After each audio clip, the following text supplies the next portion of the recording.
Қайырлы күн достар, менің каналыма қош келдіңіздер. Бүгін мен өте дәмді әрі ерекше меренговый торт жасайтын боламын.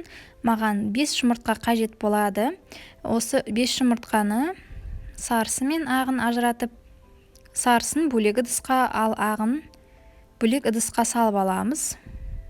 Ыдысымыз міндетті түрде таза болу керек және жұмыртқаның сарысы түсіп кетпеу керек. Енді бізге миксер керек болады. Барлығын жақсылап миксерлейміз.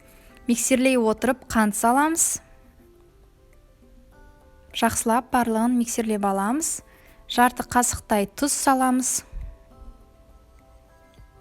Және 5-6 тамшы лимон қышқылын қосамыз. Жақсылап барлығын араластырып аламыз. Одан кейін бір ас қасық кукуруз крахмалын қосып, барлығын жақсылап миксерлеп аламыз. Шамамен 10 минуттай миксерлейміз. Осындай менде меренгі шықты. Төңкергенде меренгіміз ағып кетпеу керек. Енді мен 2 противеньға пергамент қағазын төсеп алдым.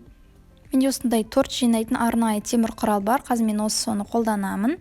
Және де кондитерлік мешок керек болады. Кондитерлік мешокқа жаңағы жасаған десертімді барлығын құйып аламын.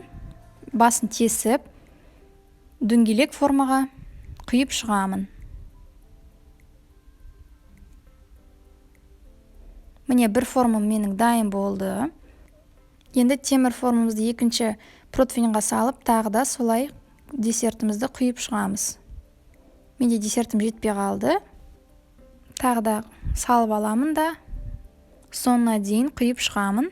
Дайын болған десертімізді 180 градуста 30-35 минут пісіреміз. Өзіңіздің пешіңізге қарай сарғайғанша пісіресіздер. Мінекей достар, менің бірінші коржым дайын болды. Өте керемет болып пісті, және пергамент қағазы менде паклан пергамент қағаз болғандықтан сапасы өте керемет. Өздеріңіз көріп отырғаныңыздай жабыспайды, кішкене ғана жабысты. Коржымыз оңай алынды, пергамент қағазымыз.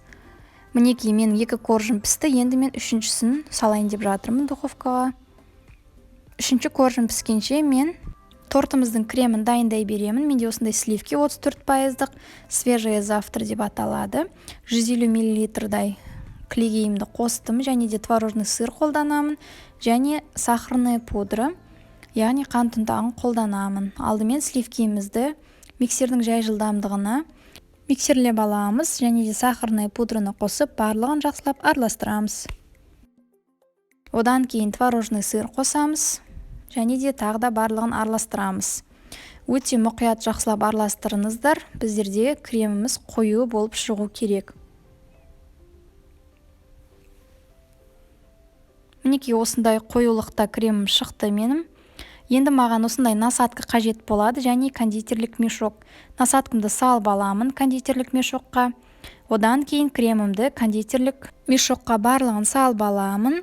Кондитерлік мешокпен тортты жинау өте оңай болады. Егерде сізде кондитерлік мешок болмаса, онда жай қана қасықпен де жинауыңызға болады. Кондитерлік мешоктың басын қиюды ұмытып кетпеңіз. Мен басын қиып алдым. Енді осындай әдіспен мен жинап аламын. Бірінші коржым кетті. Енді екінші коржды саламын. Мінекей 2 коржды жинадым. Енді бетіне 3-ші коржды жинаймын. Өздеріңізге ұнағаныңыздай әсемдеуіңізге болады тортыңызды.